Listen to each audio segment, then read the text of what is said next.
That's right. I call this meeting of the Lee County Board of Commissioners to order. First on our agenda is the invocation, which will be delivered by Commissioner Hayes, and please remain standing for the Pledge of Allegiance.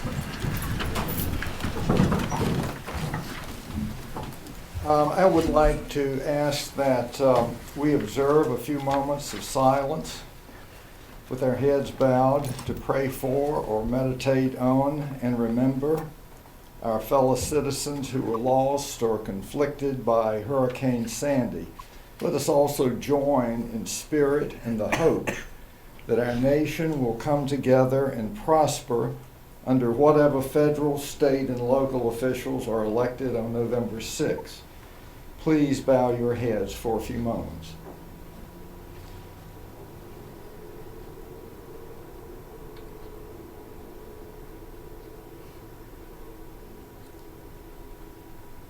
Thank you. May God bless America.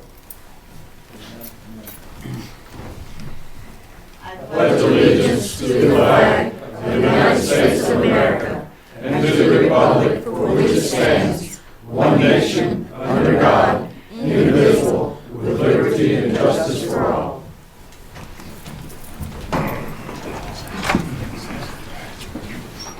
Are there any changes to the proposed agenda for today? Yes, ma'am. I need to add an item that it's before the Commissioners, which is titled the approval of the capital project ordinance for the Southern Lee Boosters Athletic Building. The item E under new business? Is that correct, John?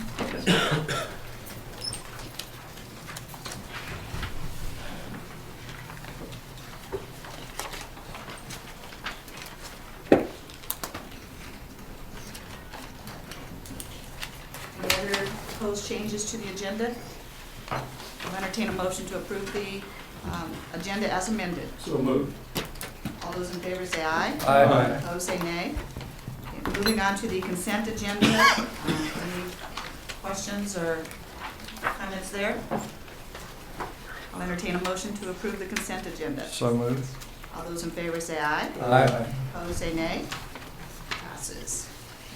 Public comments. We have one person signed up, Mr. Kirk Smith.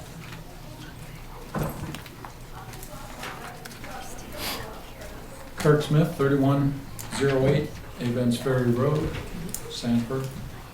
Thank you, Madam Chair.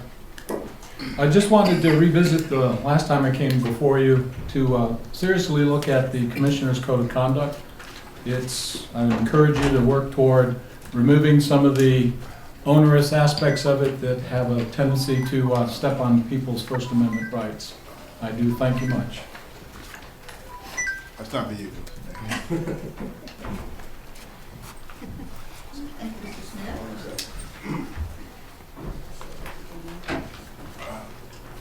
New business. First item is to consider proclamation and activities for Farm City Week. Bill Stone. Madam Chair, Lee County Commissioners, thank you for allowing me to join you this afternoon. My name is Bill Stone. I'm the 4-H agent with the North Carolina Cooperative Extension here in Lee County. And today it's my honor to recognize and to bring forth one of our 4-H members, Michelle Sellers.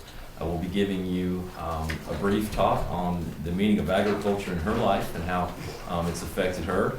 Michelle is a 6th grader at San Lee Middle School, and she is in our 4-H Barn Busters 4-H club. After the conclusion of Michelle's speech, we're going to have David Patterson come up and give you some remarks. David is representing the Kiwanis Club of Sanford, and he's going to be giving you an invite to the Farm City Week festivities and an overview of some of the things that will be taking place as part of the program. So at this point, I'll call Michelle Sellers up. Thank you. Michelle. Hi, my name is Michelle Sellers, and I'm part of the Lee County 4-H Barn Busters Club, and I'm 11 years old. And today I'm going to talk to you about what farming means to me. Here are some facts that might scare you. There is less than 1% of America's population that are farmers, and the average age of those farmers today are 58 years old. And there are more people in prison than there are farmers.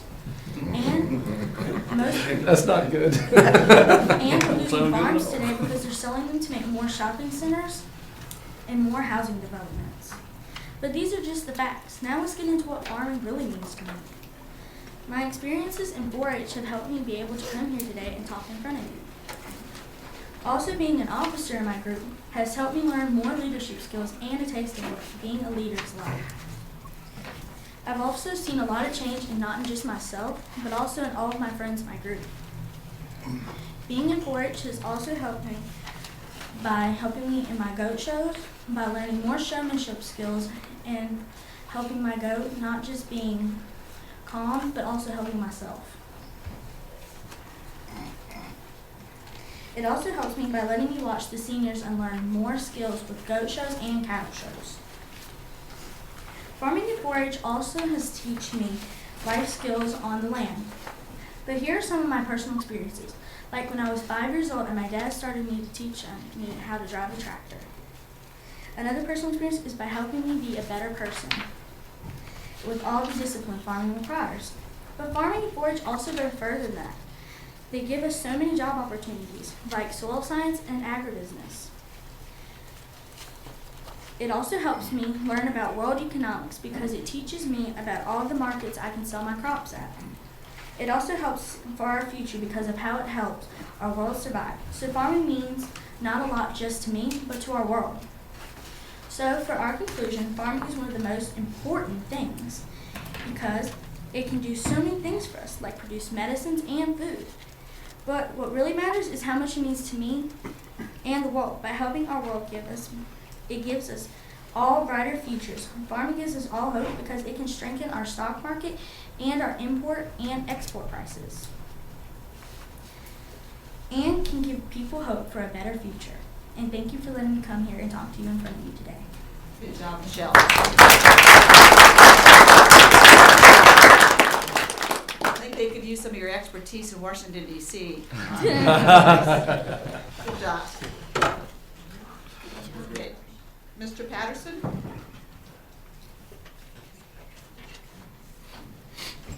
Madam Chair, members of the board. In 1955, the Kiwanis International started Farm City Week in observance of trying to bring the rural areas into the city and the city into the rural. The Kiwanis Club of Sanford, we've been doing it for about 40 years with the North Carolina Cooperative Extension Service and bringing awareness of the importance of Lee County agriculture and contribution to our way of life. Y'all have been presented with the list of events. The biggest one that I want to point out is from November 16th to the 22nd. We would like to have all members of Lee County, y'all, to take a look at the people that have played an important role in providing food to our community and providing food to your table. So we would like to have Farm City Week on Monday, the 19th, starting at 5:30, 6 o'clock would be dinner. And we'd like to invite all of y'all to attend. I'm making it short and sweet. That's it. Thank you. Bill, does somebody from your group want to actually read the proclamation, or would you rather that come from one of the commissioners? It's okay if y'all want to do it. And Madam Chair, when you're done, would it be okay if Michelle got a picture with the group before her and her dad? Absolutely. Okay, thank you. Absolutely. Doug, would you want to read the proclamation? It's on page 16.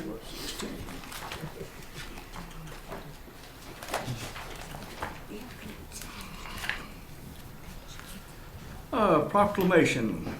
Whereas the American farmers literally help feed and clothe the world by producing a bounty of agricultural products, and whereas rich agricultural resources contribute to the health and well-being of our country and to the strength of our economy, and whereas the growth and development of Lee County and the well-being of all its citizens are dependent upon cooperation and exchange between our rural and urban communities, and whereas hard work and successful cooperation between rural and urban communities will continue to play a vital role in our future, And whereas the complexities of individual environments and the divergence of their activities may lead to the widening of a gap of misunderstanding, and whereas misunderstanding must be eliminated if our American way of life is to endure, and whereas Farm City provides an unparalleled experience for farm and city people to become better acquainted.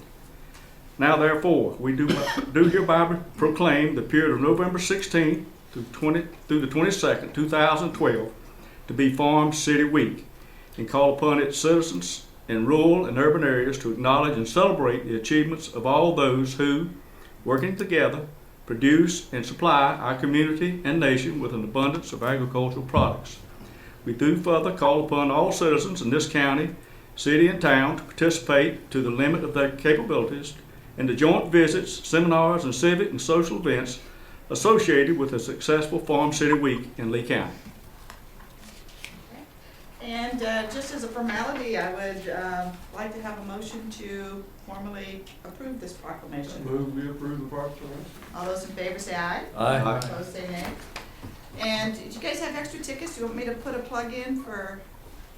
Okay, Susan, do you just want to tell everybody a little bit about the tickets, how they can get them, and how much they are? And Yes, ma'am. The tickets are available at the McSwain Center for the banquet. And of course, the next day we have the elected officials tour, and we're going to be touring Blueberry Hill and the Christmas Tree Patch, 2 farm operations here in town.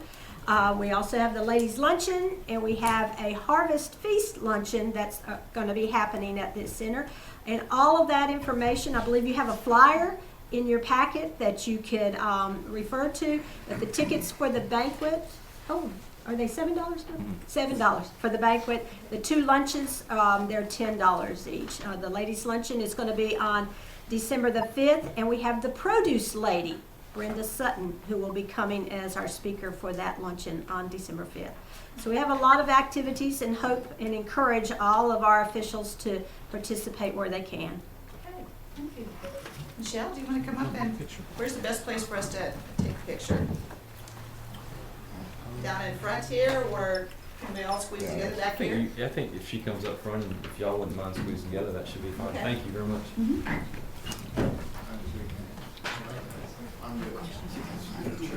Should we go down there, or we got to scoot up here? You might want to go down there with her, or have her come up here. Actually, you can take the chairman's chair today. Is it here?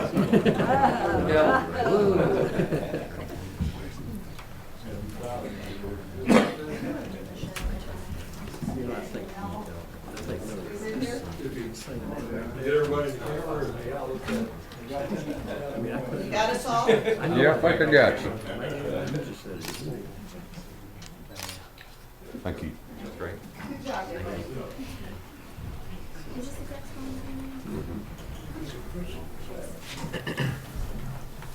Thank you for coming.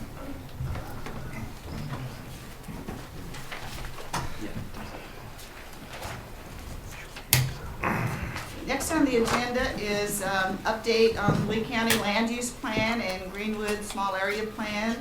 Mr. Bridwell. And I'll give a little bit of background on this. There's a person in my commissioner district who was on the original UDO committee, and she was telling me about the Greenwood Small Area Land Use Plan, and also about a feasibility study that had been done back at the same time as all this was done. So while we're talking about the best way to handle the traffic there, I thought it would be a good idea for us to maybe look at what the UDO has already done and, find out why maybe we're not looking at some of those original projections. Okay. I've also brought with me this afternoon Mr. Don Andrews. Mayor Andrews was chairman of the Comprehensive Transportation Plan Committee for Lee County. And so he has a lot of knowledge of what we worked on during that process. I tried to locate Tommy Brooks, not locate him, I know where he was at. But I tried to get a hold of him to try to get him here today as well. He was chairman of the Greenwood Area Small Planning Committee and worked very, very hard on that process. And it lasted almost 2 years. It was pretty detailed analysis of what essentially is a rural area with a high potential for future development. So we want to make sure that we've got a lot of analysis going on in that process. And I believe that when Mr. Crumpton contacted me, the Greenwood Small Area Plan was not on the website. It should be now. If you have not found it there, I will get you a copy if you so desire. How did you deal with all the maps that are in there? Were they able to be digitally converted? As far as I know, I asked Don Kavaskas to help with that. He's usually very good. He is always very good at that, so I'm assuming they're there. I will hasten to add that the Greenwood Small Area Plan, if we look at how, let me back up just a little bit.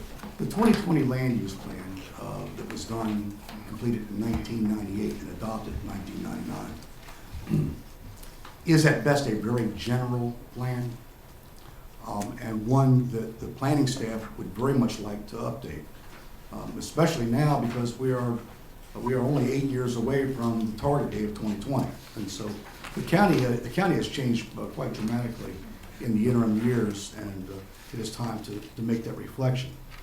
So somewhere in the very near future, the staff would like to come to you and to the city and the town of Broadway and make that recommendation that we go to the next level. I think one of the reluctances to do that over the years is that it was and Mr. Pascal, you were here, and Mr. Reeves, you were here. It was a very painful process back then, and I wasn't here when it was happening, but I understand there was a lot of controversy that went on at that time for a very general plan. And so we're at that process where a lot of things need to take place, and we're making major investments, and a more detailed land use plan would be helpful.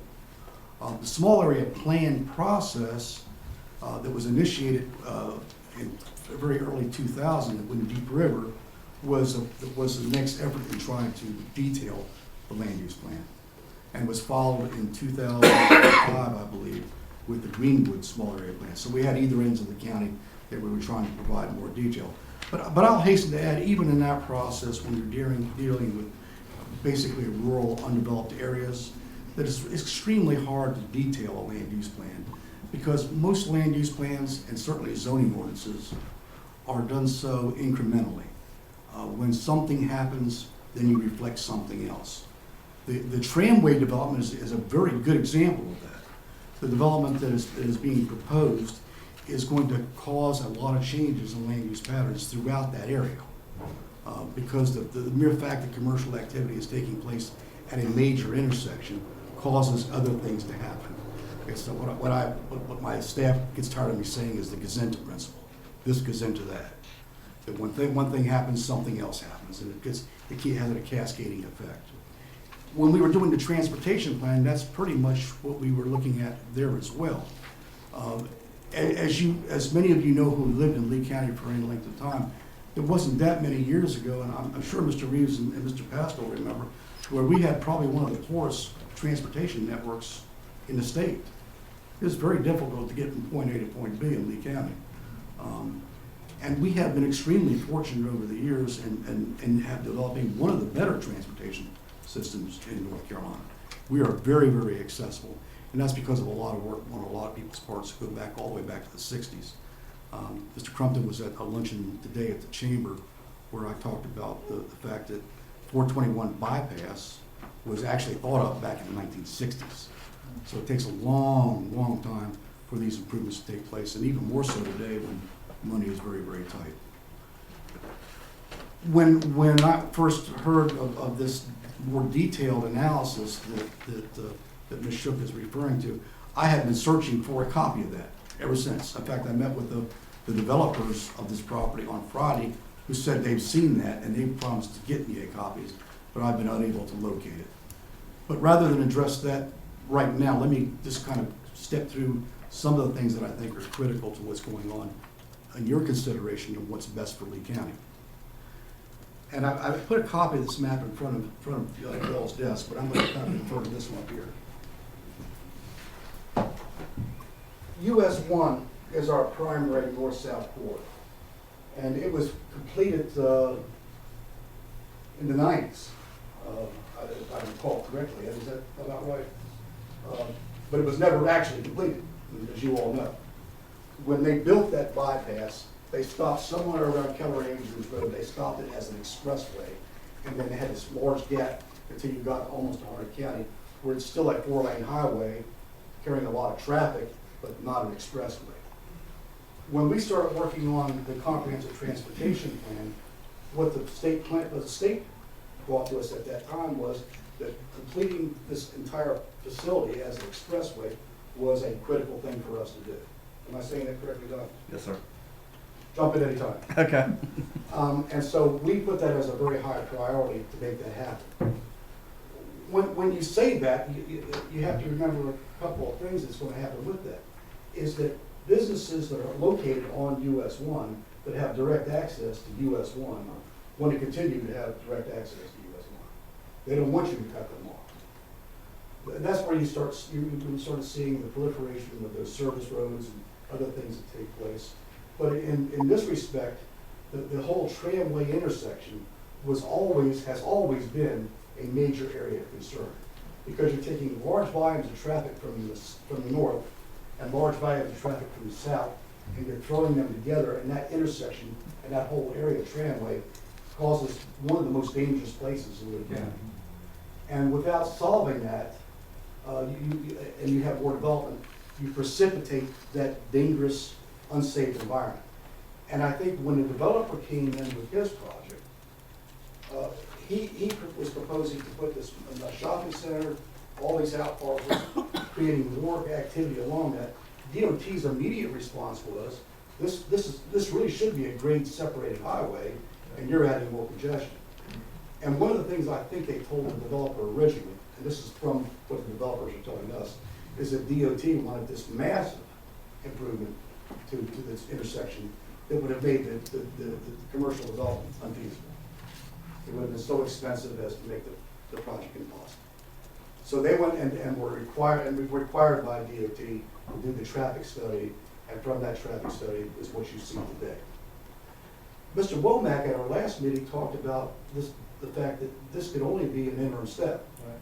And he was correct in that respect, because the true conversion of traffic patterns would eventually lead to complete grade separation or some kind of interim activity, and the rerouting of the traffic. And Don will remember a lot of discussions on this, really focused on the intersection at Pendergrass, where Pendergrass comes through, because that was supposed to give that radial loop around the county and through the city and bring that traffic through, so it would take that congestion and relieve that off the Tramway Boulevard. That was our intent during the study period. Don, you want to elaborate on that or any? Well, I mean, one of the map shows that one of the things was to take 78 and come up behind the Hardys and line it up with Pendergrass Road, and then another one was to go down to Hickory House and pick up and take it back out to 87. And indeed, the rest home that you're seeing developed right now, when that developer came in with that project, the owner of that property and the adjacent property, we asked them at that time to consider the alignment of Pendergrass, of that extension through his property as well. And he accommodated us in that request. So we've tried to set the groundwork for the things that are to come, that I don't think will bring the ultimate solution to the traffic issues at Tramway, but will do a lot to relieve that. So whatever happens with DOT and the developer, hopefully will be more importantly dealt with by rerouting traffic off of that intersection and move it around. Now, when that will happen is the next question. One of the things I will suggest to you is, if you agree that that's an important issue, then we need to move that project, that Pendergrass alignment project, up higher on the priority list, because right now it's not even on the tip. And in light of the fact that a developer is proposing a major development in this area, it would now be time to say we need to revisit that and reprioritize a project like Pendergrass. Bob, let me just ask you this question. Correct me if I'm wrong, the Pendergrass concept, the radial loop around using Pendergrass, was born out of the late 90s. Is that what you were saying earlier? It was, I think it was on the original plan that was done in '93. Is that correct, Don? Remember that? I've got it here. The reason I ask is because Predates me. there's been a substantial amount of development since I've lived here in '99 in that area, and I've traveled that area extensively through this period, and I recall a lot of development that's taken place, small scale development, but a lot of it we may need to revalidate the Pendergrass Loop. And I think you're right, and we did that back 4 or 5 years ago. The apartment complexes that you saw develop on Pendergrass, there was another one on the flip side, and Right. which really 4 times the size of that. That's right. And we were wondering, first of all, we were wondering why that was taking place. And what we were being told by the people who were doing the market studies for the developers was we had a lot of healthcare professionals working at more regional that are living here. I want to ask a question. Have you all checked with the division to see if they've got an updated plan, or do they have a plan in place, or have they done a study of that area as far as traffic? In terms of traffic. Traffic control and traffic, the way they're gonna move traffic.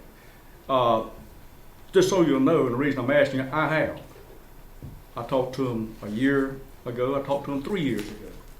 And 3 years ago, I was told they did have, but they didn't have any money. Yeah. So, that's the situation. But I think, I'm like Commissioner Womack, I think this is something temporary, what we're going to see. You're going to, with the traffic count, it's going to increase when they open this shopping center, whatever they're going to, And as the traffic count increases, they'll have to. I mean, it'll come to the point they'll have to do something. Oh, absolutely. Yeah. And relative to seeing the study, I have not seen the study. And I've asked to look at whatever Aaron was saying. But you're right, the fact that it's not funded is probably the main consideration. Because we have a number of high priority projects now going forward that still don't have any money. Our number one project on the tip, by the way, is going out to Broadway on NC-42. So we have the 9 others that are behind that. So if there was a better project on there and it could come forward, it's my responsibility to bring it to y'all and to city council and say, this is going to improve the environment in this area. The one More priority project. The one thing that I think is the burning question in my mind remains that before they break ground at Tramway on this super street concept, I'm really concerned that whoever's, regardless of who's paying for it, that we're gonna cut into the ground, we're gonna make major modifications to the traffic flow through that area. We're gonna disrupt for a better part of a year the traffic to and from. So it's not just a matter of what it's like at the end. It's I've been driving up and down 87 and watching that super street down there, and it's been disrupting life as we know it for a year as they put that in on 87. And I have visions of major congestion, accidents, all kinds of problems at the tramway crossing from now till for a year. And by the time they get it done, we're going to be looking at putting in a major DOT project in to try to remedy the long-term needs. And I just hate to see us invest money and disrupt the local economy around Tramway for the better part of a year just to have it overturned long-term. Have they finished that Super Street? They're still not done with it. I mean, it's still being worked on, and it's been over a year since they started down there. It won't finish for years. I really don't have an answer for you. But let me add this as well. In the process of doing this development, what we firmly believe, and Mr. Crumpton and I talked about this the other day, if it in any way interferes with the U.S. Open. If? I don't even think I need to add any more to that. That's right. If in any way Somebody will come up with money to make sure there's a Yeah. high-speed thoroughfare down there. And I'm Tell wondering, you what they'll do there, they'll schedule closing and opening. yeah, And what could be worse, I'll just tell you what could be worse is the fact that if this super street isn't completed by then, they may terminate that project. They may just say, we're not going to go there, we're going to do something different. I can't even begin to speculate on that. I got You know, questions. our responsibility to y'all and to the city was to review the site design of the plan and do what we always do, and that's to say, you need to work this out with DOT. Bob, I want to That's ask always you a the question. process. The developer, it's my understanding he has contracts in hand that he's got to meet deadlines. That's He said what I point now he's understand. got to meet deadlines. Yes, sir. this is a very viable product. And again, it will have a very large impact on this section of Lee County. And we have worked hard and diligently with a developer who's trying to build a good product. So, you know, we don't have any reservation at all on the quality of the product. It's a good project. They're working diligently. They're doing everything that they're being asked to do, including what DOT is asking them to do.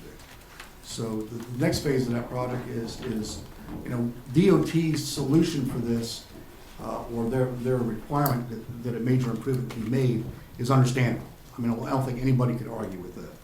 Although I've been in transportation planning for many years, I'm not a traffic engineer, so I couldn't even begin to tell you what the best solution is. But the DOT, as you heard from Rob Stone here a couple of months ago, they're very confident in the solution they have. So, you know, I think the important thing for you all to consider is that when this project is complete, I'm not even going to say if, when the project is complete, it will have a major impact on not only traffic patterns, but also land use. Everything will change. When did all that building at Tramway happen, as far as those stores that were there? No, I've been here since Walgreen, but the rest of the stores that were in the Tramway area, when did that happen? Mr. Parks, I believe most of that happened in the early 90s. Okay. And I might be wrong, but it's within that time frame. As part of the traffic plan, realizing what they wanted to do, make that a super highway, I guess the question I had is why did they allow them to build so close to the highway so that there's not flexibility?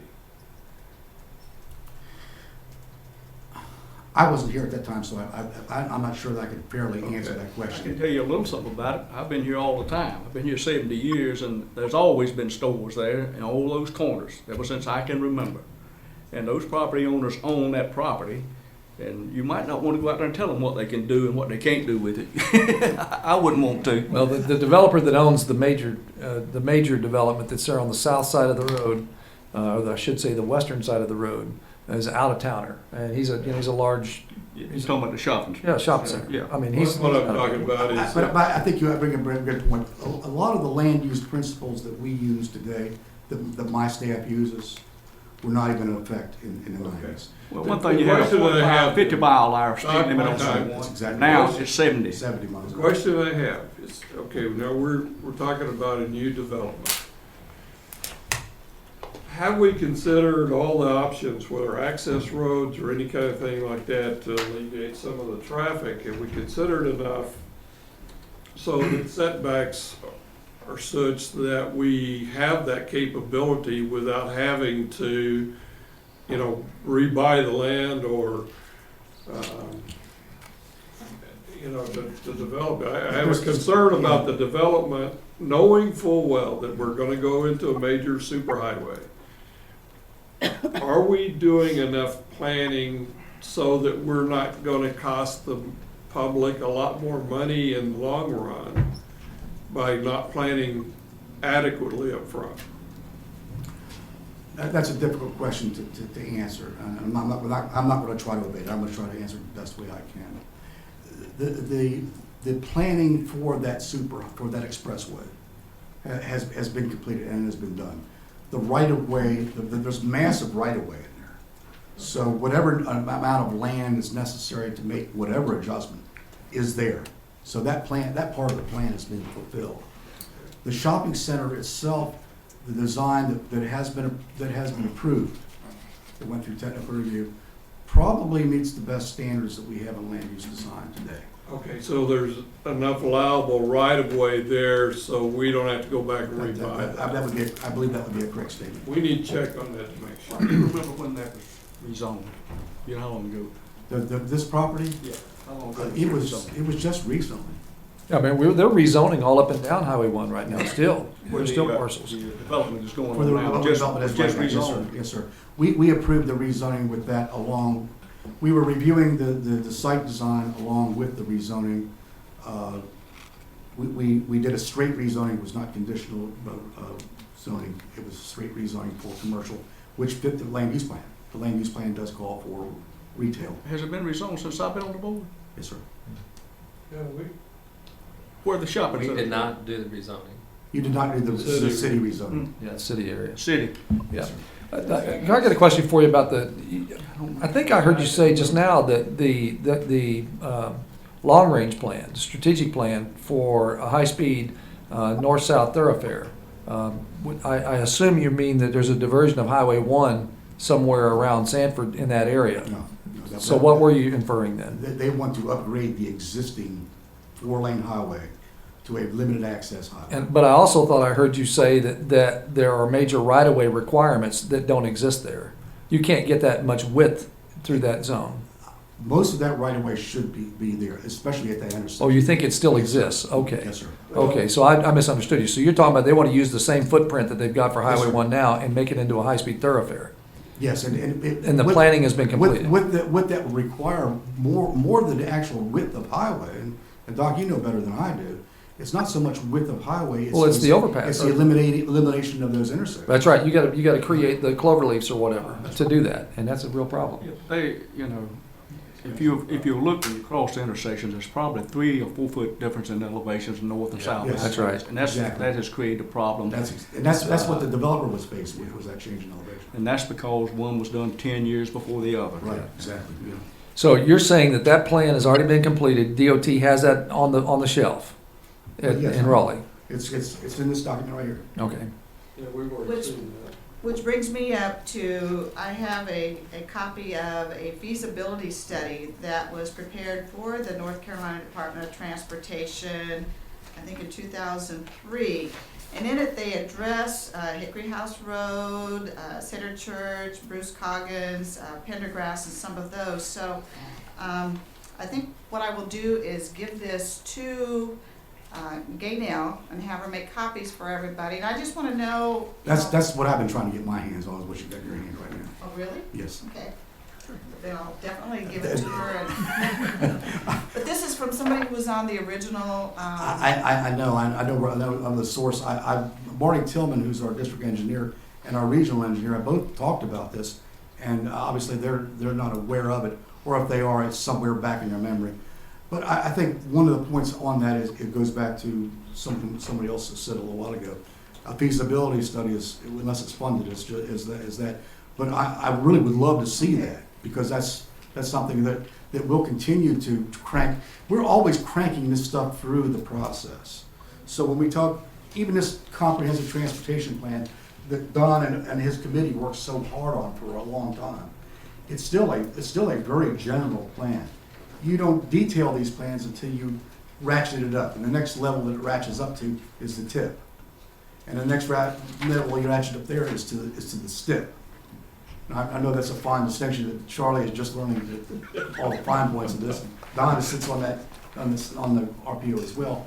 But when they ratchet it up, it means that they start putting money in design, and that's when you start making the rubber meet the road. That Doc is so very much aware of, and we're about there. That's the good news. A lot of effort has gone into doing some we probably are farther along on our comprehensive transportation planning than any other county, including Wake County. We have done all those things and gone through all those processes, so we're ready to start pumping projects into the pipeline, and that's why Mr. Parks and the mayor have been so diligent in the RPO, is making sure that we can get those projects into our prioritization, getting them pretty quickly. Madam Chair, let me add 2 things. One, maybe we could ask the manager to get a staff person to go ahead and make copies of that document for all of us while they're here, and get that out of the way. I want to go back to something Commissioner Odom mentioned about the zoning of the property. I guess it's the tramway piece out here. I guess what I'm listening for, and hope that you can help me with, is in a situation like that where the city took the initiative, had the authority to go ahead and move on it. And for me, I would have thought that would be part of your office responsibility to update this board.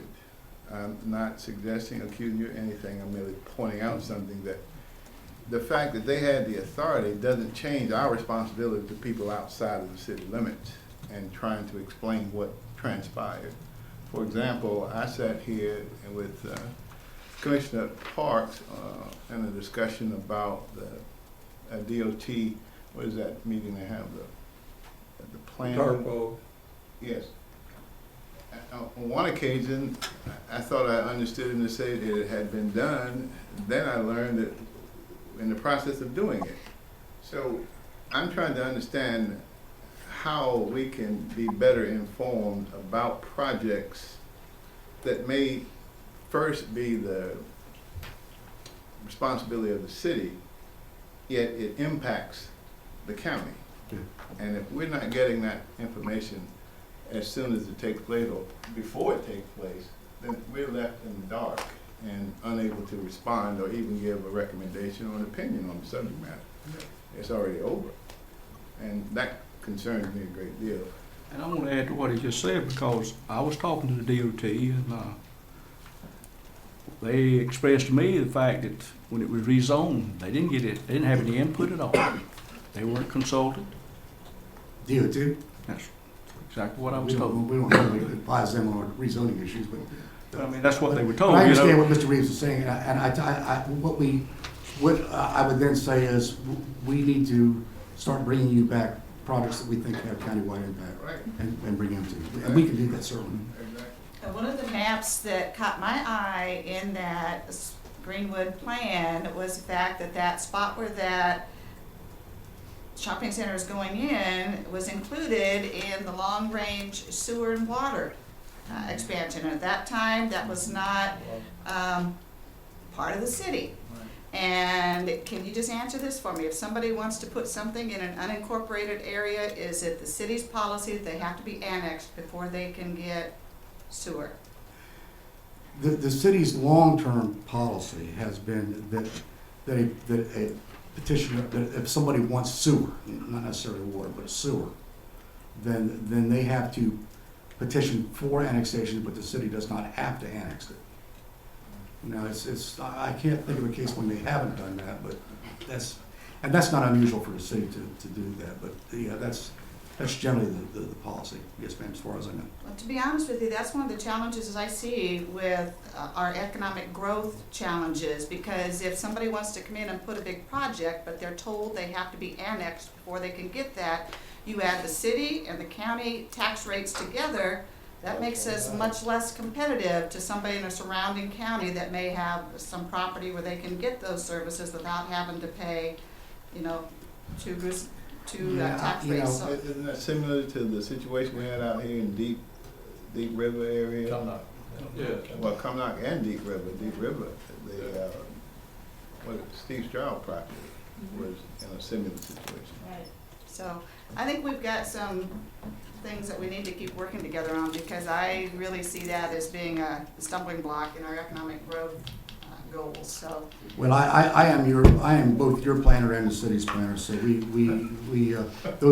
might be up above my pay grade, Madam Chairman, so. Well, I sometimes we understand just don't get the what you're saying. communication that the city gets, I think. Okay, but certainly we can, and certainly will, going forward, bring any project that we deem of countywide impact to you. Now, that doesn't mean that I won't say, well, I don't think that's regional. You might say it is, but if you say it is, then I bring it to you, because I work for you. We'll be certainly glad to do that. And in fact, we have tried to bring the stuff that we're doing around the Medical Arts Village.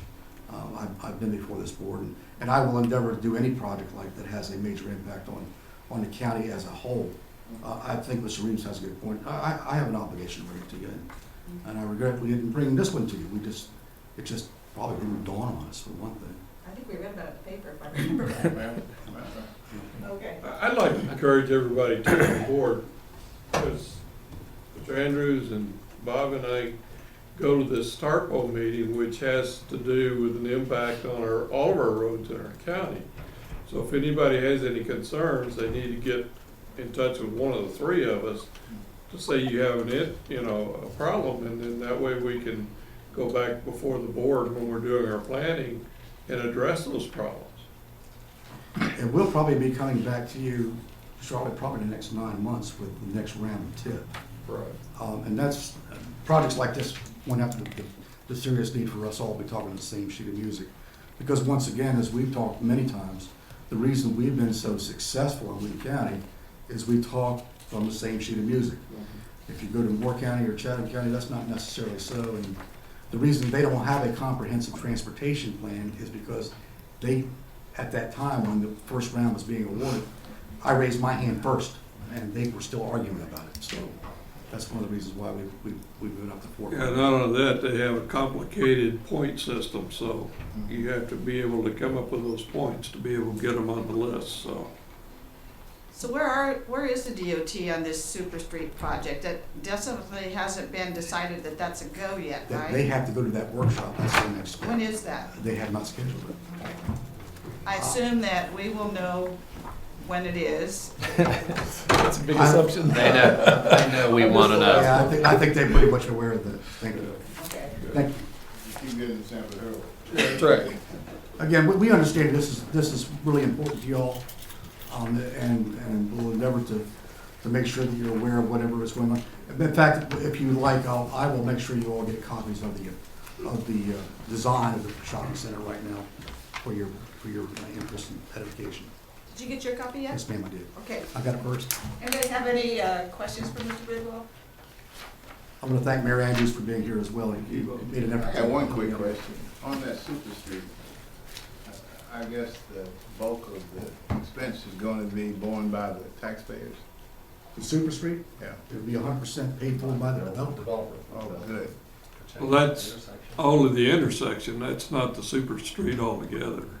Well, That's to all by the the extent of taxpayer. bringing it in, it's the developer's responsibility. But then we're continuing to pursue monies for enhancement of 78 all the way through. So whatever we can do there, we go as you all know, we go after every dollar we can possibly get our hands on. All right. Thank you. Okay, Thank you very much. I'm going to take chairman's privilege here and move the Southern Lee Boosters item up to next so that they don't have to sit through all these other things. You have a problem with that?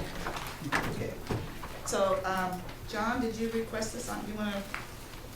Yes, ma'am. The first thing that we have before you is the capital project ordinance. The boosters have written us a check for $32,010. And to spend the money, we have to have a capital project ordinance. So Lisa has broken that down for you, and we're looking for approval on that. And then we have some other issues that we're going to discuss with this in just a moment. Have y'all consider the Do we need to project discuss those issues before we approve the money? Well, you might want to. I would think so. We have a deposit. Since you just announced to us that you have a check in hand, might want to know what that's We for. deposited the check? No, sir, not yet. Okay. We haven't deposited the check. We have, there seems to be some consternation, I guess is a good word to use, about requiring a sealed drawing for the plans. Sealed drawing is not being required by the building inspector under the administrative code. It doesn't meet the dollar requirement nor the square footage requirement. So requiring a sealed drawing would strictly be the requirement placed on it by the board if you all choose to. And I haven't had a chance to talk with Neil to have his opinion at this point. But a lot of the discussion on wanting sealed drawings on our part had been liability reasons. So, had the discussion with Mr. Riggins today. The contractor does have to, with or without sealed drawings, has to provide footing drawings, has to provide wall drawings, and some other things that he doesn't have at this point right now, nor does he have an application for a building permit. So there's still some hurdles the folks have to jump through, and one of the hurdles we need to decide whether we're going to require them to jump through is the sealed drawings from an architect or engineer for the building.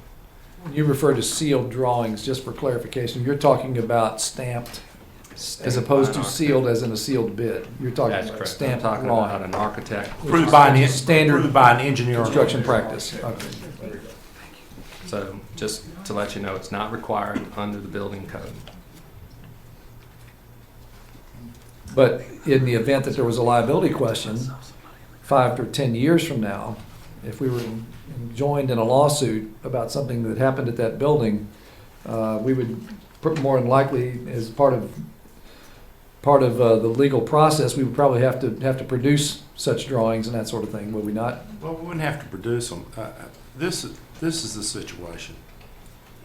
I mean, if something happens to the building and it's our building, it's going to be our primary responsibility. Number one, regardless of whatever else happens, it's going to be our primary responsibility. Now, there could be some subsequent responsibility to the general contractor if it was design flaw and they were sealed documents. That would kind of go down to the engineer. What we're faced with, and I'm not, I'm going to kind of tell you the way it is and let y'all make your decision. It's really, at this point in time, it is literally a judgment call on this. This is the type of thing that I would typically call people into closed session to discuss in greater detail, but if we keep this fairly general, I'll be glad to discuss it right here. I mean, what we've got is a building that's going to be ultimately ours. It's going to be inspected by our inspections department, and it's going to be built by our contractor. Okay, so there's not anybody other than kind of us that is saying this is the way this building is supposed to be built and that type of thing. The thing that concerns me is it's a two-story building. That just kind of keeps coming back to me. It's a two-story building. It's an area where there are children. It's going to be used, I'm sure, fairly extensively. So it's a concern. Now, let me say this: the best way never to be sued is just stay in bed and hope nothing happens. So, obviously there would be some benefits to having sealed drawings and that type of thing. From a pure contracting perspective, this is another issue that I think we've got to address today. And if you don't mind, I'll just kind of walk through what you would need to do today to get this thing off the road. Because I don't want to appear to be obstructionist. I just want to tell you what needs to be done and then let y'all figure out whether you want to do it or not. Number one, you'd have to make a decision. Do we really, for this size building, with this limited scope of use, blah, blah, blah, do we need to have architecturally or professionally designed plans and specifications? All right, that's number one. Number two, you would need, and there's two reasons for that too, by the way, is number one, from a security position, make sure that when it's all up and down, when it's all built, that it's got the right types of stresses, the right type of structural support, lateral support, all those types of things that keep a building standing straight. And then secondly, there is the actual contracting requirements of what's this building going to look like, what's it going to have in it, what's it going to be made out of, that type of thing when it's over and done. Now, we have seen some fairly rudimentary, I think that's fairly rudimentary sketches on graph paper as to how this thing would go. And if y'all are satisfied with it, we can kind of cross our fingers. And I have been in charge, and I have been actually spent the money to build structures that had detailed structural plans. And then I've been in situations where I just said, well, this is kind of what I want. Let's build it. So this is, I think we're kind of at we're talking about $30,000. We're talking about plans that this is kind of what we want. This is the way we kind of want it to look.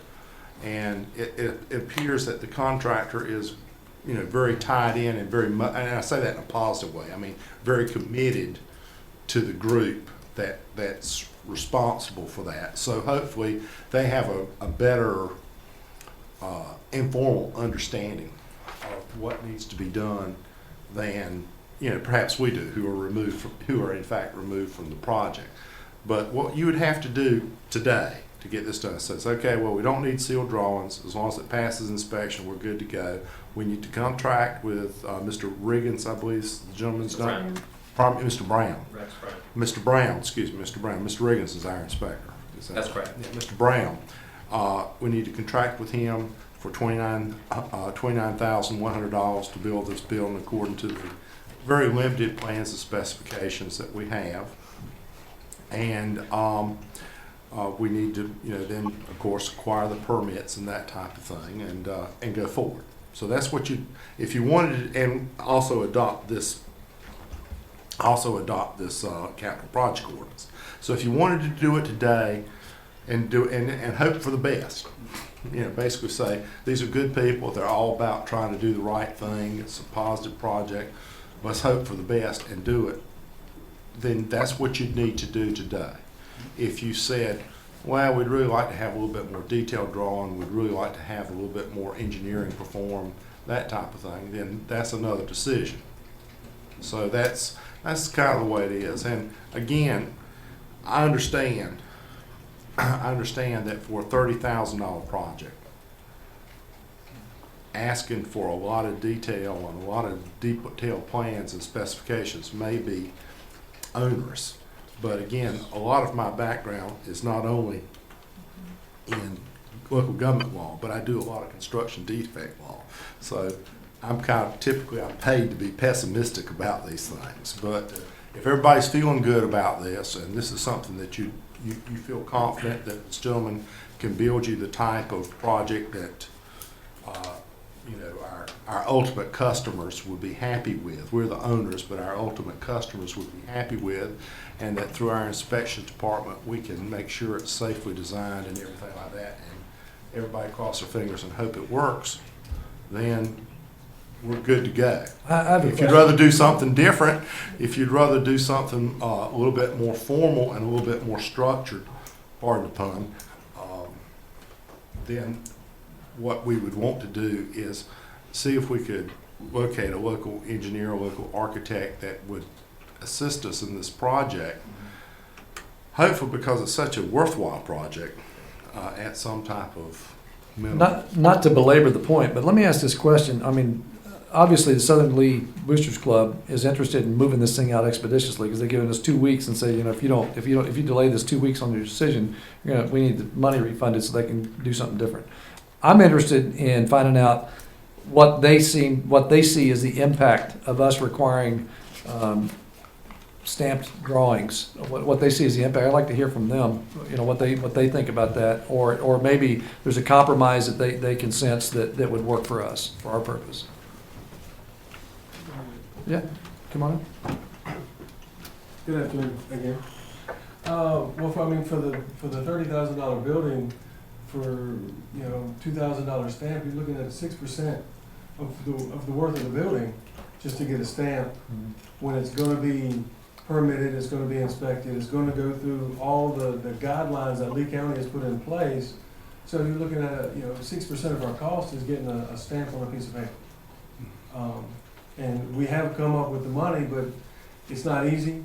And we do have limited funds, and that's just one of the few things that we could. So you're interested in avoiding the stamped drawings because of additional cost to you of 6% of the total project cost. You believe that you'd rather just not have to you'd forego that process just because you don't want the additional cost.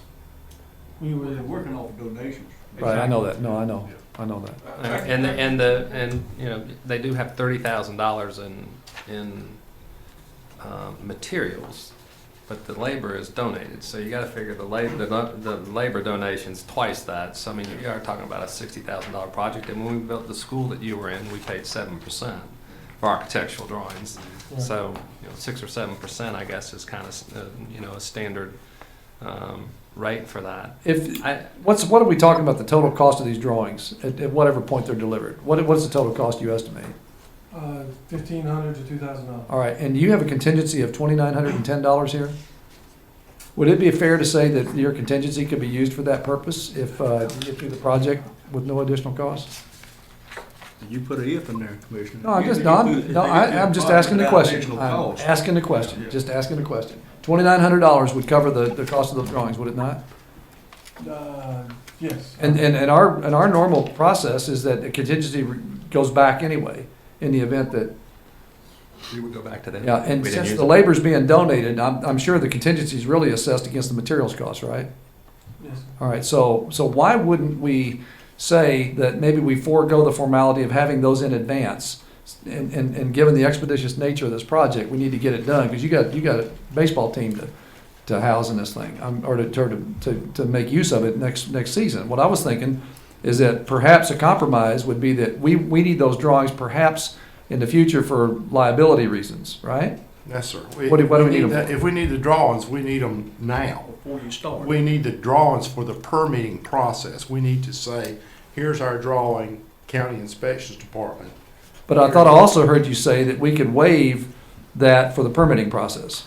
Oh, you could, what I'm saying is you could waive it, period, and say, we don't require, what I'm saying, you've got a choice, today your choice falls down this way. Do you require, professional plans and specifications duly sealed by the responsible design professional, or do you not?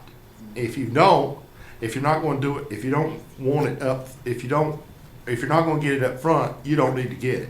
I mean, there's no need to develop plans, as-built or whatever. If you're going to do it, now would be the time you're going to do it. The question is do you want to do it at all? And I want to say one thing about the contingency. When you're asking for volunteer help, and I've done a lot of church-related volunteer construction work, every once in a while you come up with a trade where you thought you had somebody lined up to do it, maybe an electrician or maybe a plumber, that you thought you were going to have to do it, and it may not come across. And I really see that $2,900 because supposedly all the labor is being donated. So we're really talking probably about a $60,000 project. So if all the labor is being donated, and if you check up short with one of your trades, I'm thinking that $2,900 is what is going to, or if the brick prices go up, or if the wood prices go up, or if the shingle prices go up. Counselor, let me just offer this. If the whole issue here is because we need to stay in step with our normal procedure of having detailed line drawings stamped and approved, and that we want to force them through that wicket as well, and that it may impact their schedule and could potentially preclude them from being able to have a facility for the baseball season, I'm kind of opposed to bureaucratizing the process. That's my personal. I'm not arguing the point. I'm just simply saying, and I will say this: they're on a tight time schedule. Yeah. They need this by baseball. They need this by baseball season. I just have a responsibility to tell you where the snags may be. But then why don't we look at one other alternative as well? Then ask who's going to be doing the permitting on this. This is in the county area, right? This is not city limits. This is, we have the joint inspections. Well, we have a joint inspection. Why don't we see if we can't find a way to since it's not a liability issue, is what I'm hearing you say, it's not a liability issue. Why don't we have our inspections department alerted that we need them to pay particular attention without the benefit of those drawings to the inspections and permitting process, and just let them proceed without having to go through that formality. I have a couple of questions. One is, what level of drawings do you have now? We have a rough sketch. Okay, so what level of drawings are you going to be providing to the county for the planners to approve that would show load bearing, footing, and all that kind of stuff? According to Mr. Brown, he is doing those drawings right now for Mr. Riggins. So, and you talked to the permit people to see if they were adequate to make a decision on load bearing and footing and those kinds of things? He cannot make a building permit decision until he has adequate drawings for the footers and load bearing walls. So we could leave it in his hands as far as whether he has the adequate drawings or not. And we could require a copy of the drawings because the drawings are going to have to be part of the contract. Right. I have a question. We're still within your window of opportunity? In other words, close, but yes, because we're moving on into mid-November. Did I understand you to say that you had some concerns about a two-story? Well, just what did that mean? The only reason why I say that is it's a two-story building. I mean, if it was a three-story building, I'd have concern about that. If it was, it's not a shed. It is a structural facility that that there's, by the way, to say this, they do have, engineered truss systems and roof systems. That's part, they have they have the engineering drawings from that, from a truss company out of Texas, I believe. So they have some of that type of stuff. But you know, I just have a general concern about that type of thing. Now, and again, I just want to stress to you, I'm just kind of laying out the downside of this. I'm not trying to argue against it. It's a business decision. It's You have really- showers it's really at a both business- levels? No, sir. There, as right now, there's no restroom facilities or showers.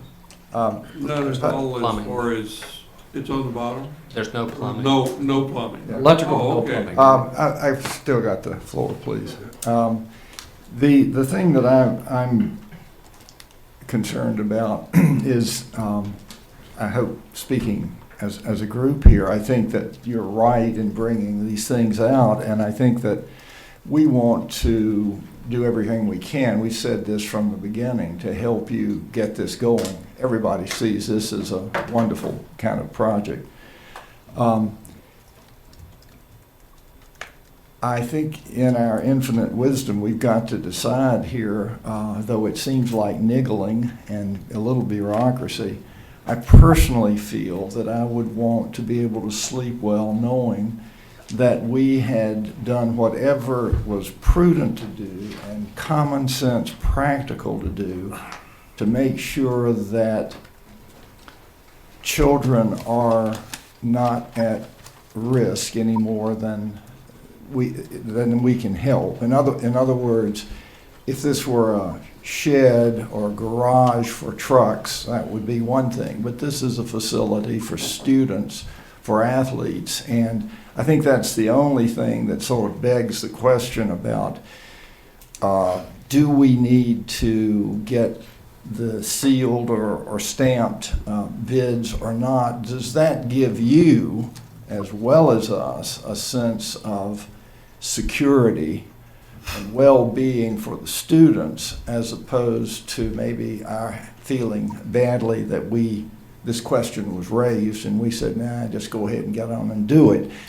You always have to wonder if downstream something happens, the public will say, you should have been wiser than that. So I just wanted to share that. I think that's kind of part and parcel of what we're saying, and I'm kind of conflicted about, do I go left or right here, wanting to do this and get on with it, and yet our attorney, and he's paid to think this way, I would, needs to say those things to us as well as to you, these final little turns of the screw to make sure that even though it's a small project, it could still have a devastating consequence if one student got smashed or something. Sure.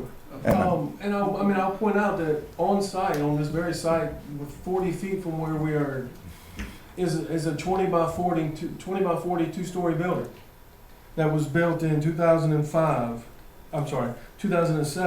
and these are the drawings that were used. So we're not asking for special treatment. But you mentioned common sense. There is a process in place to guard against faulty buildings, and that's the process. That is going to be permitted, inspected, all that. We're not looking to bypass or forgo those processes. We're just looking that we use the processes in place for this size building. But as far as you understand, and as far as some of us understand, this fine point about stamped, is that the term? Is it stamped or sealed? Is really probably unnecessary. Madam Chair, could I have the floor a minute, please? We've delayed this project 30 minutes already. I got a motion. That we approve the capital project budget ordinance for the Southern Lee Boosters Athletic Building. That's my motion. A motion has been made to approve the capital project budget ordinance. Is there any further discussion? Well, there probably should be. Let me apologize for the phone. I actually haven't mastered the turning off part of it. That was my excuse, Robert. Okay, well, I ain't got that done. I got it. But I will say, two things very quickly. One is, do we have any other county property where this sort of gift has been bestowed upon us in the past? Do you know? John. Excuse me, just a second, I'm trying to. He's trying to research the buildings in the Yeah, middle of those everybody's baseball concerned fields. Was that building was donated, was it not? That's correct. It was donated, and that's why we have drawings like that. Inspectors were out there, and, you know, the footers were like they need to be, and they had to go through all the inspection hoops. The building's not turned in the right direction. There are no cracks in the building, yeah, but that's because we had to phase it in. Coach Miller, is the exterior brick or is it, Exterior will be brick. okay. You know, Rex Brown has built 2 houses that I've lived in, and the last one that he built for us had load-bearing challenges, and I don't question his abilities at all, and I know that if he's gonna give you plans, he's gonna build this, it's gonna be okay. So I hate the bureaucratic red tape, but I agree with, I think a couple of others that Before we go on, let me ask one other point. I think before we take this vote, I'm going to vote for it, but to go ahead and go forward because I think it's important. But I wanted to say that I think that it's not either black or white. I think we have a compromise available to us, and that I think if we ask the inspections department, who are also civic minded, to work with Rex Brown to make sure that we get the appropriate drawings, they get the assurances they need, so that as we go forward, we're not doing something that's unsafe. And that's the main concern. We all have a concern about the safety of our students at Southern Lee, and as do you. So that's the key, is that we could vote in the affirmative, knowing that we're going to take the due diligence necessary without the formality of the drawings. I have a question. Mrs. Shook, would you say again where you were headed with what you had to say? It sort of got cut off right. I think that unfortunately this whole, and I appreciate the county attorney giving us the legal issues involved, but I just think that for this kind of a project, for our school system, for the boosters and anybody who's donated to this, I think this is a lot of bureaucratic red tape that we need to get rid of for this particular project. I think if you look around in the county at the schools, you're gonna find a lot of things have been donated. They'd do without a lot of things if it weren't donated. Well, that brings it, I think that's a very good point, and I don't object to it.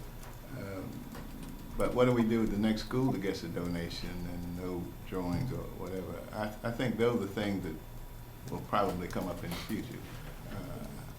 I heard what the Parks and Recreation Department is saying, and that is that we rely primarily on our inspection department. And I think that's what we'll be doing this. Okay, motion is on the floor.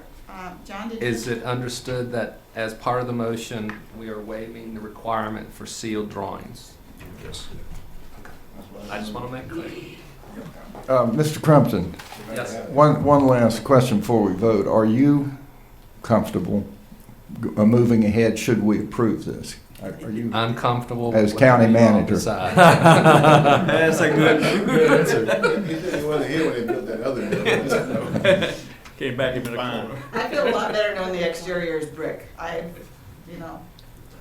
known a brick man for about 40-some years now, so I'm comfortable with that. There you go. I know a building on Fourth Street. Yeah. Okay, That happens too.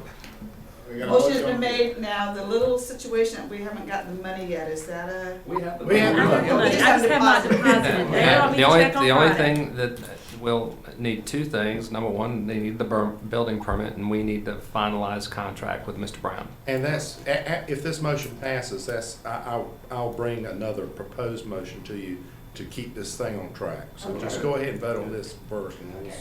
So all those in favor of approving this capital project budget ordinance for the Southern Lee Boosters Athletic Building, say aye. Aye. Opposed, say nay.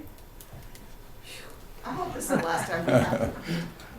It's the enjoyable. Thanks. Now, Madam Chairman, Yes. to keep this project on track, I think the board needs to go ahead and authorize the county manager to enter into a contract with Mr. Brown to build a building. Okay. upon, I move that we do upon that. development of the appropriate contract. Okay, so motion has been made for the county manager to enter into a contract with Rex Brown, who will be the general contractor on this project. Is that all that needs to be in motion? Okay, all those in favor, say aye. Well, not for right now, at the amount of $29,100. You're gonna be drafting that? Yes, sir. But it's going, I will say this, it's gonna be very, it's not gonna be a AIA, it's gonna be a very basic two-page contract. That's fine. We know what to find. Okay, is there any discussion? All those in favor, say aye. Aye. Those say nay. Okay, Thank you for your time. thank you, Coach Miller. Madam Chair, I honestly feel that the point that I was speaking to about other schools. You know, if you look at what we've done here, we can't control who volunteers to donate different things.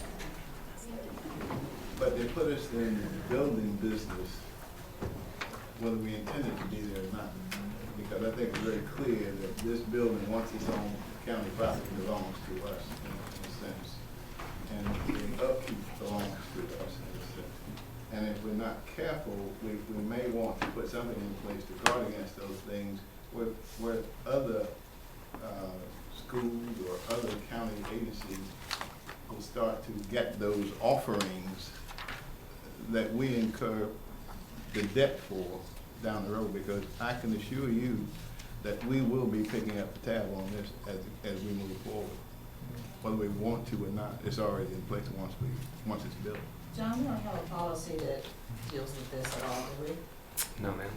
We don't And have that's a donation something that policy. I think you almost have, if we were doing our own, we'd have a seal on it. Yeah, we get involved with quite a bit of number of projects that involve donations. We're dealing with one that was donated. When was that building donated to us down at Kiwanis Children's Park? Back in the 50s, maybe. Yeah. Yeah, and so now we have a building that is not doing well, and we have to decide what to do with it. And it's not being used, so my first thinking was we'll just, knock it down or something if it's not being used. Problem is who donated it, what money we've put into it, and now we may be in the business of rehabbing that building. So I think we have to be careful because you could end up having a long-term maintenance deal based on the where your funds came from, where you built those buildings. I think it's good that we have general principles that we follow. We don't always have to have a script policy for everything we do, but we should follow general principles. And one, I think the idea is that we should have a strong business case for each and every situation like this, and that we should examine the business case to see if what the short and the long term implications are, and both on the liability side as well as on the cost of upkeep and maintenance side. But I think if we examine the business case for each and every one of these, and we document that, then we're following best practices in that way. Because everything's going to be unique. Every donation's going to be I was unique. gonna say, you can look at each one That's right. individually, that's what you're gonna have to do. That's what you have to do. Yeah, I agree. You'll have to do that because there are going to be different things, Yeah. I would imagine. Yeah. But my point, again, is having the authority to act without violating the agreement. You almost have to transfer, if I give you the land, if I give you the building, I give you the authority to act. That's right. And And I think what you said that, about maintenance is right. I think I remember right, we paved a parking area for the school over at Lee Central years ago. And we ended up going back about 15 years later and resurfacing it. Of course, we donated both times. I think to Commissioner Reeves' point, I think it's very important that we have a general standard that's applied to each and every case. Right. The uniform standard is that once it's donated to the county, it is exclusively the discretion of the county of the disposition of that building and that maintenance and upkeep, unless they enter into an agreement separately. And then all bets are off. Okay, can I move on? Next item is presentation and approval of job classification and compensation study. Joyce Lee, page 19 in your agenda packet. Good afternoon, Chairman Shook and members of the board. I come to you today to present the classification and compensation report from the study that we had done this past year. I'm not gonna go through all those things that the last presentation was done on the board, because you've heard that, you don't wanna hear that again. And just gonna touch a little bit on what our objectives were and go through it and answer your questions. So our objectives was to review the county's current policy and practices and look at what we were doing to make sure we were doing the right thing and how we were doing it. And we wanted to evaluate the external competition in the marketplace and compare our ranges and our wages based on what was being paid out in the market. And make sure that our job descriptions were compliant with our actual job duties. As you know, we took a big cut in positions probably several years ago. We cut about 10% of our workforce, and we asked our employees to pick up additional duties. So those job descriptions were going to change, and so that's what we had them evaluate the job duties of our employees and make sure that we had all those essential functions listed as well as the new duties that our employees were doing, and update our current classification system and salary ranges to be competitive in the regional marketplace, and make sure that we can recruit qualified people to fill the positions. And those were our objectives, and I think you've heard those before, but that's what we wanted to take place by doing this study. Our philosophy was to provide fair and equitable compensation to our employees and make sure that we were competitive again and balance the internal and external market with pay equity and make sure people were being paid wide and ensure the benefit plan was competitive. Because we want to always look at our benefit plan to make sure we're offering benefits that are competitive in the marketplace, and you'll find that if you looked at the information that you were presenting, that we are very competitive in the benefit side of the marketplace. What we did, we contracted with Springstead to conduct the study. They came in, they held meetings with Mr. Crumpton, myself, and department directors and the sheriff, and talked about the issues in the county. They actually looked at our exit interviews that we do and to see why people were leaving. They asked questions of each department. What are the issues in your department? What do you see? And they got answers from each department director. And then they held meetings with our employees. And I think we held about 13 meetings with each group of employees. We came in on the weekends. We started on Sunday afternoon with the sheriff's department, so we could meet all the shifts. And we held meetings with all the employees in the county. We talked to them about how this was going to work and the purposes of it, and explained all the things to the employees. We collected data, and what we did was we gave each person a PAQ, it was a position analysis questionnaire, and asked each employee to fill out that questionnaire. And once we gathered that information from the employees, it was reviewed by the supervisor. They didn't just take what the employees wrote down and contributed to it. They actually sat down and gave it to the supervisor then. I made sure the supervisors got them and department directors, and they looked at them to agree or not agree. And comments were made on, yes, they do this, or no, they don't do this, but they don't have that much responsibility. And so once we did that, we sent that information to Springstead, and they did an evaluation of the system, of the positions, and looked at the positions. And then they created position descriptions, job descriptions. And then they came back to us, and then they went to the department directors for approval. The department directors had to sign off on them and approve them. If they weren't approved, then we had to go back and recreate some more. But each job description was looked at by me, by the employee, and by the department directors. And then at that time, once that was done, we did the market survey of the salaries and the benefits. And what they took about, I think it was 34 or 35 positions. They're pretty prevalent in the marketplace, and they sent those out to different counties and local industry around here to actually send a job description to them for them to evaluate the job to see if it was comparable to the job in their facility. And then we got the market survey from that data. We used 35 positions as benchmarks. And then they developed an implementation options for us to look at as a county. And our conclusions for the pay and classification study was job changes that occurred due to consolidations of the jobs. And we did have several jobs that were consolidated, and we had to make sure that those were in the job descriptions and taken care of. And we updated job descriptions for all the county positions. The positions we had before were like 6 pages long. They were very long, and what we did, we took the essential functions and we created shorter job descriptions, but just as detailed, without all of the things that we had in the old job descriptions, except DSS and Health Department. They're under the Office of State Personnel, so their job descriptions are created through the state, not through us. So they do have a separate set of job descriptions. And then we have access now to the SAFE system, and what the SAFE system is, it's a systematic analysis and factor approach to job evaluation. And what that does, it takes 16 characteristics of work and 9 job factors in evaluation of a job. And once you do that, you compile your information, you assign points to each everything like semi-skilled, skilled, or whatever, you assign points, and then you come up with a job factor analysis that helps you put them in the proper pay grade. And that's what the SAFE system pretty much amounts to.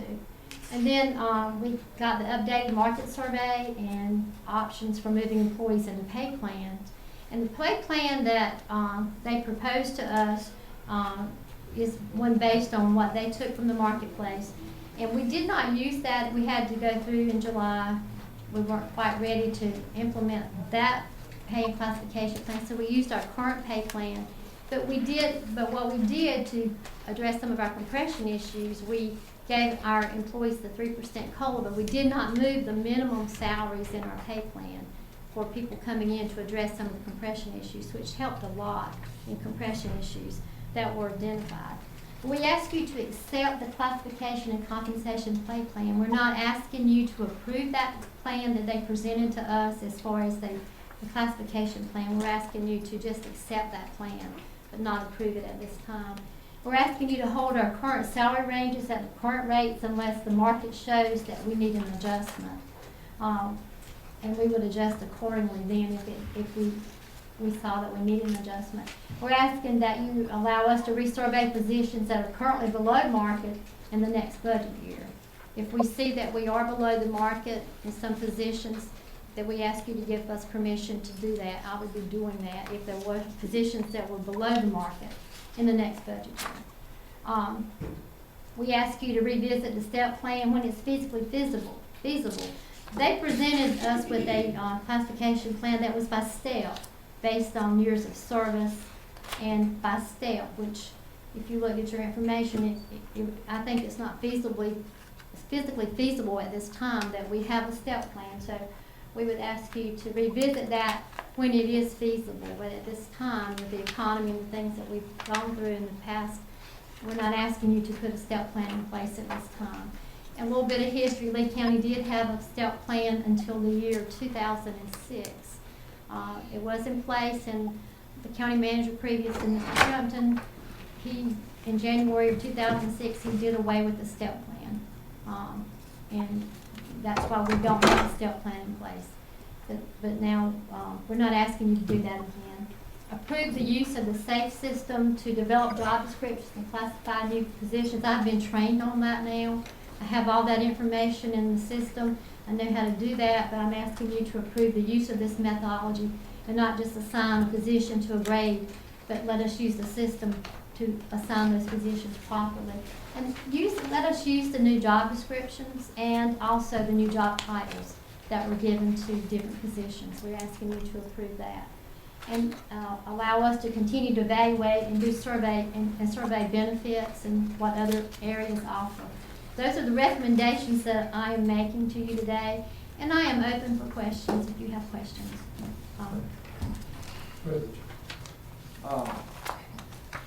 You're saying that this, the plan that we've paid for, that we're not prepared to, due to budget constraints, we're not going to make any changes at the moment as far as If we use their salary plan, we have about, just to move some of the positions to the first entry-level position, it would cost the county around $81,000, I believe, to move those people to the first step of the plan. Okay. And then you have the other step that you have to come back and add in, which would be move people another step, and also to move people where they should be based on years of service would be over $1 million. Okay. Well, If you were gonna, yeah. if you were gonna, implement that plan. So let me ask you this, you're pleased, the county's pleased, the administration is pleased with this plan that has been presented. It's very thorough and it's been Yes, sir. tested against other plans, and Yes, it's sir. a blue ribbon kind of an effort. Are you therefore saying that it will be put in place and we will, it's sort of a new Parts of template that we will grow into? Is that the idea, Yeah. that as we can, we will grow into No. this Well, that would be plan? up to the board to accept. Well, with your this recommendation. salary plan, and I'm Yeah. not recommending that we accept this salary plan at this time, I because I understand. don't think it's physically Right, possible to do that. right. But what I'm asking you to do is to let us take parts of what we've gained from the study, parts of the job evaluation system, the job descriptions, and those things, and let us use all of that at this time, Uh-huh. and then revisit the step plan at a later date. It is in our financial policy to do a pay and classification study every 5 years, so we can revisit it at that time to look at the step plan when the county is more physically able to do that, Well- financially able to do that. Right, so again, I think what I'm saying is you're pleased with what you have, and you're saying that your recommendation would be that that we grow in this new plan, that we use it as we can, and that it's a template, a design that you think is modern, up to date, and makes us competitive. The only flaw in it right now is we just don't have the bucks Right, we to don't. put into it and do it 100%. But I just wanted to have in my own mind the assurance that you felt, and that we understood that this is a good plan, and that as we can move into it and through it and make it happen, that would be your notion. Yes, sir. Okay. Joyce, I have Yes, sir. a couple of questions. One of your recommendations was to hold salary ranges at current rates unless the market shows need for adjustment, and then adjust accordingly. And that seems to have a financial impact. And I just wanted to clarify what you're saying is conceptually. You want the safe framework for job descriptions, and to be able to have the latitude, the county manager and yourself, to have the latitude to make adjustments within the current budget constraints that you Yes, have. sir. Yes, Okay, sir. so you're not asking for any budget impact at this No, time, sir. otherwise Lisa would be going crazy in the No, back. she would, and we All right. wouldn't do that to her. All right. That budget time, we might take some of those positions that they felt were below minimum and look at it versus ours now that we've added the 3% COLA. And it might be that we don't have that much to do. Okay. And I don't think any of us would begrudge using a proven good system to try to pay and classify our employees correctly, or the way the market best practices would dictate.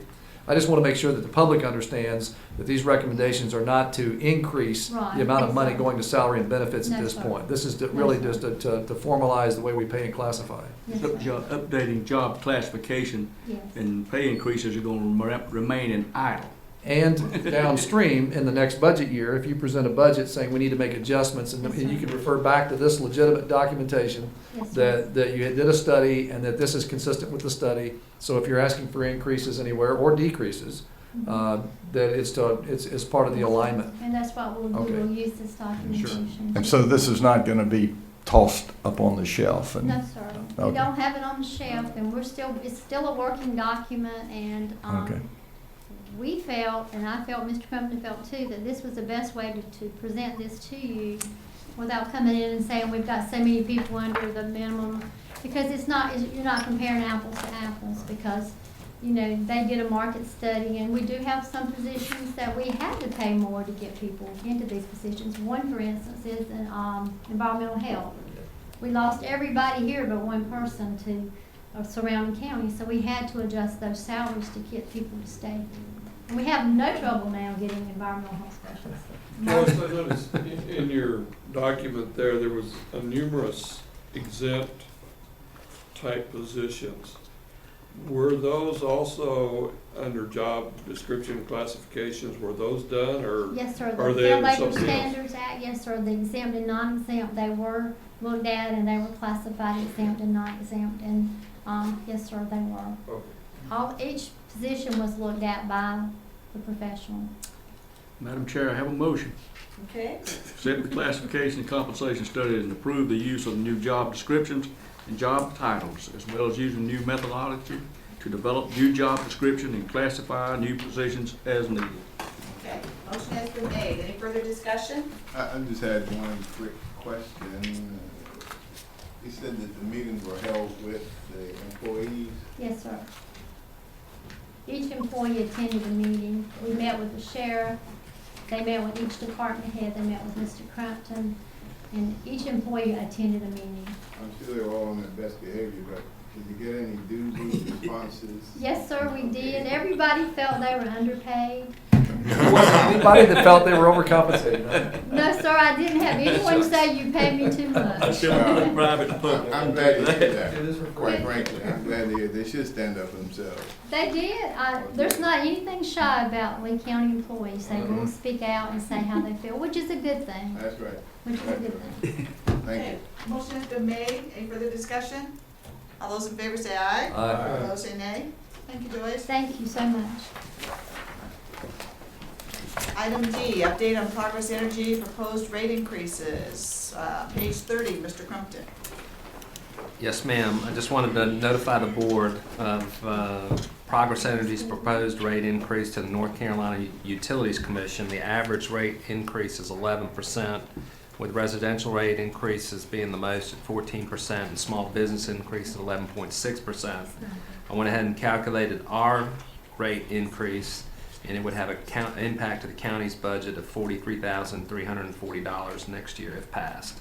So, you know, I followed this a couple of years ago when Duke Energy went to the Utilities Commission for a similar rate increase, and counties and cities in the western part of the state banded together and passed resolutions asking the Utilities Commission to think twice about that and to think about you know, other ways to help them, and was asking the board for direction on whether y'all wanted to develop a similar resolution and oppose the rate increase. Madam Chair, I move that we follow the recommendation of the county manager and direct staff to develop a strongly worded board resolution opposing the proposed rate increase. Motion has been made, giving permission for the staff to develop a resolution opposing the proposed Progress Energy rate increase. Any further discussion? No, that endorsement.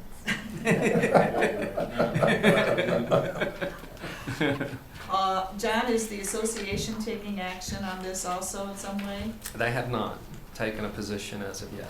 So this is going before the Industrial Commission, right? Yes, and I don't know when the date is. It didn't say in the email, but we can get online and find out when it We will. can certainly send a copy to the association of ours. You bet, That's you right. bet. All right. I think that's what we should do. Okay, motion's on the floor. All those in favor say aye. Aye. Opposed say nay. Passes. Thank you for bringing that to us. Before we move on that, let me ask for a little update on the Willard situation. Anybody have anything new? No, sir. Still at the point where the Housing Authority's proposal is at Progress Energy, and no formal response as of yet. Okay, where's the city on this? No, sir. Madam Chair, I would again ask that we get some type of response regarding that Willard building from the city, and hopefully that we'll all be on the same accord and move forward in trying to get that resolved. And I think this is kind of untimely, the request they're making, and then we're asking. Just pay us what yours. Oh, yeah, but we would like to see I would like to see the Sample Housing Authority be given an opportunity to make better use of the building. Okay. Is that something that you'd like to direct John to do on the board's behalf? Without question. Okay, John? we don't- I'll take care of it. Okay. All right, managers report. Yes, ma'am. Want to remind everybody that our next meeting on November 19th will start at 2 o'clock so that we can make it to the Farm City banquet at 5:30, and we will try our best to keep the agenda short. Speaking of gifts, wanted to just let everybody know that the closing took place last Thursday for the Dr. Howard, Dr. James gift of the Steel Street building, where highlights Super 10 and the basement. It's a 3-story building. And so we've already met with the community college and their architect, and the community college is working on grant applications to try to find ways to renovate that building. So we are the proud owner of that building. We're also the proud owner of the Summit Street building, and the closings went very well. Thank Neil for his work on that, and even Dr. Howard and Dr. James were impressed with that we had everything together and it went so quickly and smoothly. So Mr. Love did a great job, and Mr. Billow did a great job. And of course, our finance officer who did most of that work, assistant county manager, who I told her that's what assistant stands for, is taking care of those special projects I don't want to take care of. I noticed that all the questions that came up in that closing were answered by Ms. Minter, so I was very impressed. Well, if you noticed, I sat at the end of the table, and she sat at the middle of the table, so she could answer all those questions. And that's all I have.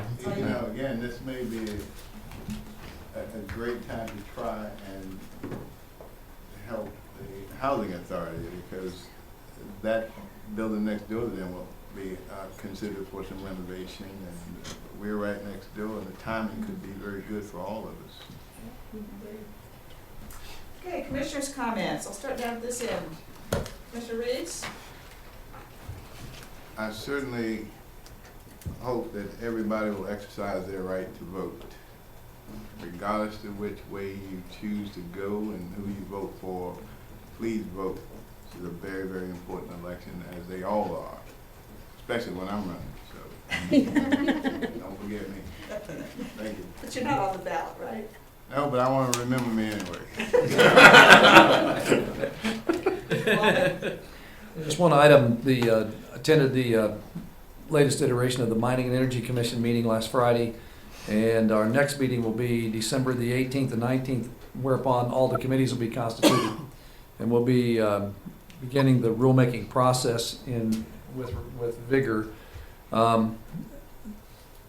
If I would just summarize, I think Lee County has been set up well by Ms. Conlon and others in getting a jump on trying to gather information about the potential for us becoming an energy producing county in the future. I know there is there's a strong desire on the part of the commission to get the rulemaking process completed in 18 months or thereabouts, and to pass on along to the legislature everything they need to get in place, the opportunity for us to develop the natural energy resources we have in Lee County. I sense a strong motivation on the part of the commission members to do their parts in the study groups that are going on, and there are 3 such study groups. One is on the local government regulations, and they'll be meeting for the first time on December the 18th. One is on the landowners' rights and the area of compulsory pooling. They will also be meeting on December the 18th, and actually Ray Covington, who serves on one of our boards, will be leading that study group. Charles Taylor, city councilman here, will be leading the study group on local government regulation for the state. So there are 2 local personalities that will be leading those efforts, and I encourage citizens of Lee County and other civic action groups to get involved, to directly connect with those committees so that they can have their concerns and wishes made known. Third study group will be on, is kind of an esoteric topic on sources of funds for various purposes, and it's being chaired by a natural gas energy personality that's on the board. So, and it'll also be meeting December the 18th. But those 3 study groups have due outs within the next year, to input to our commission. I guess in conclusion, I'd just say that the commission itself is off and running, and that the environmental coordinating committee that we have here in Lee County is also attending those meetings. I've seen them at 2 of our meetings now, at least have 1 rep there, and I encourage them to continue to monitor and stay involved in what we're doing. If anyone else in Lee County has an interest in the natural gas development of the county, I would encourage them to make themselves known as stakeholders and to get involved at the commission directly, rather than reacting later after rulemaking process has been completed. Because after the fact, it's much harder to get things changed than it is moving along in stride with the progress. And we will be meeting twice a quarter until the rulemaking process is completed. That's it for me. I just want to remind you, local government compensation on this. Yeah, we're sensitive to that. We are sensitive to that, yeah. I have nothing. Just that Worth Pickard is in declining health. I think he's been moved, I've been told, to a hospice. And I just wanted to use the occasion to remember for us to keep him in our prayers and to know that he has worked for years to promote the indoor furnace and its restoration. And I hope that that we can do all possible to help get this venture underway in the not too distant future. Is in hospice? Ed? I have just a couple of short, if I may. First one is I got an email from Victoria at Sandhills, and they received a recommendation, or I guess approval, from Department of Health and Human Services to proceed with their Medicare waiver operations, and so they plan to implement that December 1st, so they were excited about that. I was part of the closing for the gift to CCCC, and since the closing was so close to the courthouse, I went over and got a sneak peek of the new Emergency Operations Center down below. Wow, what a facility. That is something we're going to be very proud of. The emergency 911 backup system and all of the other rooms. And so, John, when do we all get an official tour of that? Of course, Shane left. Could have asked him. The building should be turned over, the basement should be turned over to us in less than 30 days. So we have to order the equipment and furniture, and then we'll be nice to be able to show you all the building and before Christmas. But I don't know that we'll have everything in place. But I know the sheriff's excited too, and you probably got to see the new storage area for the clerk. Yeah, does that mean that she doesn't have to store things off-site anymore? She should not have to store things off-site. So we'll be able to save quite a bit of money and her time, her employees' time. That's correct. Okay. So that was a pretty slick system they put in downstairs. Oh, it's slick. And very excited for that. And the contractor's done a great job.